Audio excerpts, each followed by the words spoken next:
Olha só, vamos falar agora de um assunto que deixa muita gente insatisfeita, que é a flacidez da pele. Quem nunca se olhou no espelho e reparou que o braço já não é mais o mesmo, né? Ou que a pele do rosto já demonstra os sinais do tempo. A genética, a perda de peso e a idade são os principais causadores da flacidez. E não atinge apenas pessoas mais velhas, não, viu? Os jovens também podem ser vítimas desse problema. Esse é o assunto de hoje do quadro Que Beleza.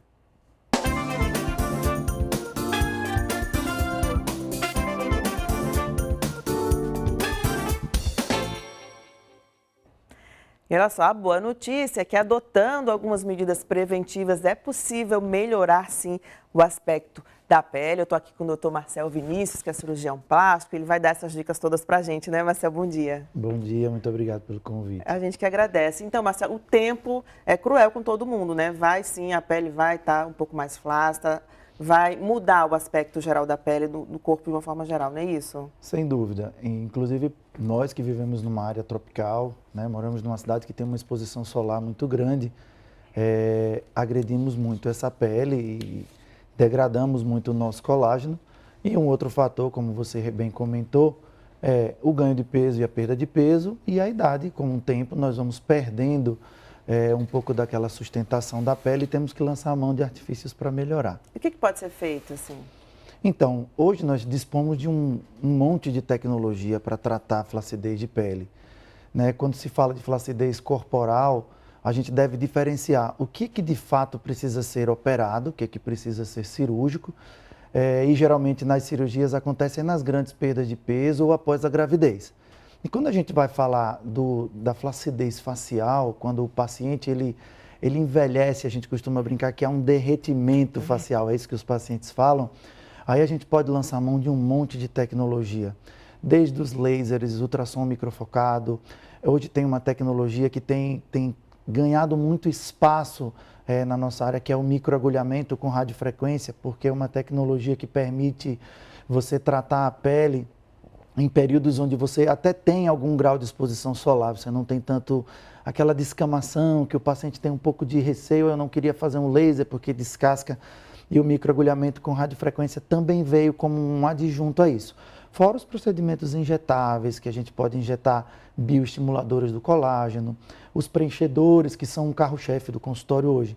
Porque muito da flacidez, às vezes é como a gente diz, é uma deflação, é uma perda de volume.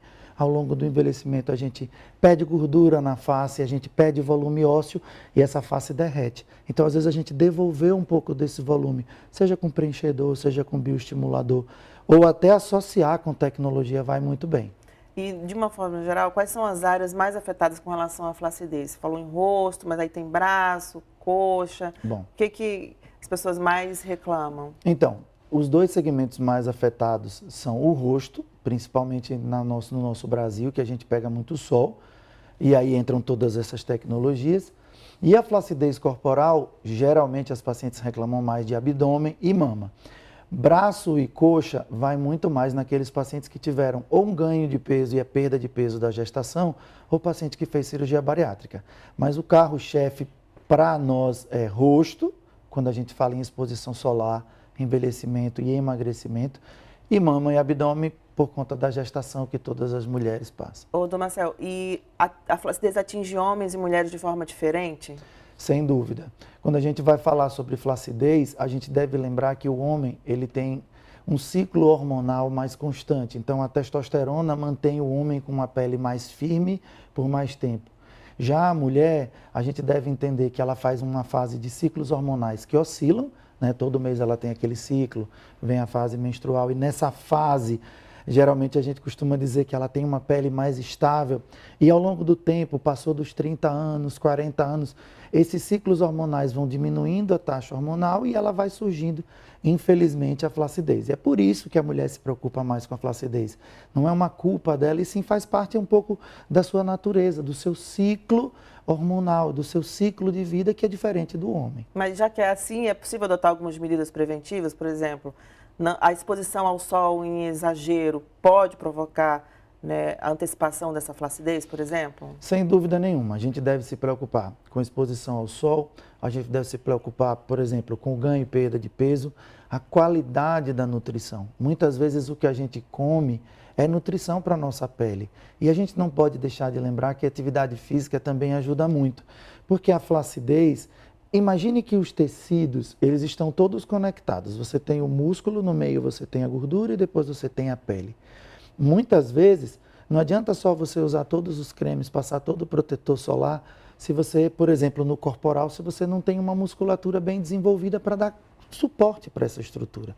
Isso acontece na face, isso acontece no corpo. Então, de uma maneira geral, a gente tem que manter esses tecidos conectados. Então, nutrição, proteção solar. A hidratação? A hidratação, sem dúvida, é muito importante. Eu acredito que proteção solar acaba protegendo a hidratação, porque previne outras coisas. Mas a hidratação, seja ela oral ou seja ela medicamentosa, e tem um monte de medicamentos dermatológicos, cosmecêuticos hoje que você pode inclusive ingerir, sejam vitaminas ou sejam cremes que você possa passar. E você pode associar tecnologia com esses cremes. Por exemplo, o próprio microagulhamento ou laser, hoje a gente já faz o que a gente chama de drug delivery. A gente pode colocar medicação junto do laser ou junto do microagulhamento e levar nutriente para essa pele de uma maneira mais rápida.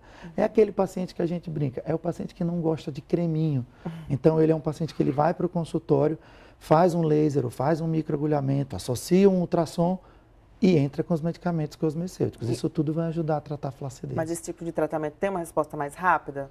Sem dúvida. É óbvio que a gente tem que entender que a gente precisa prevenir e tratar. A prevenção, ela está associada, sim, com bons hábitos, com uma boa hidratação, com uma boa nutrição e uso do protetor solar.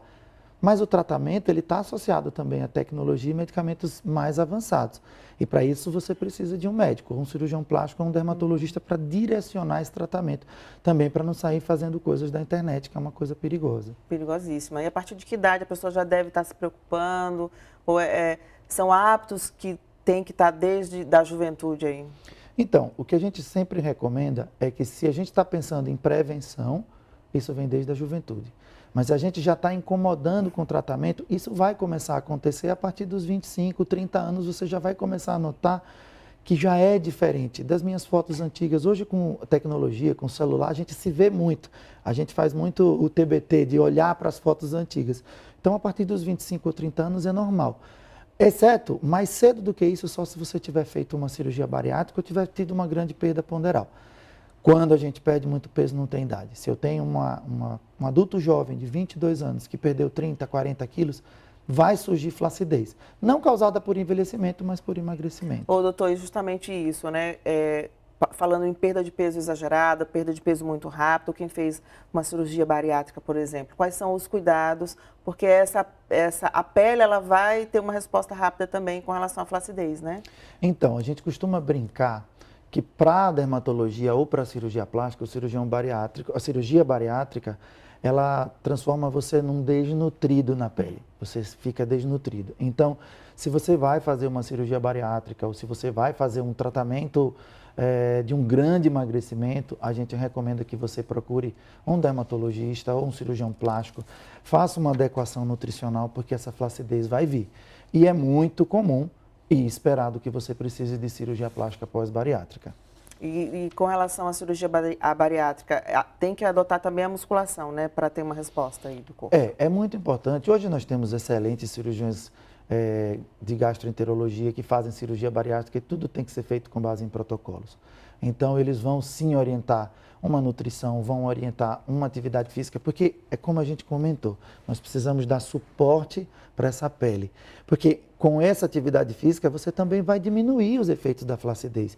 Mesmo que você faça uma cirurgia bariátrica, o pós-operatório dela vai ser mais tranquilo, e as sequelas da cirurgia bariátrica serão mais tranquilas. Então, as cirurgias plásticas que você precisar fazer vão ficar mais bonitas. Ô, doutor Marcel, e qualquer pessoa pode, falando em tratamentos estéticos agora, qualquer pessoa de qualquer idade pode recorrer a eles ou existem algumas ponderações aí?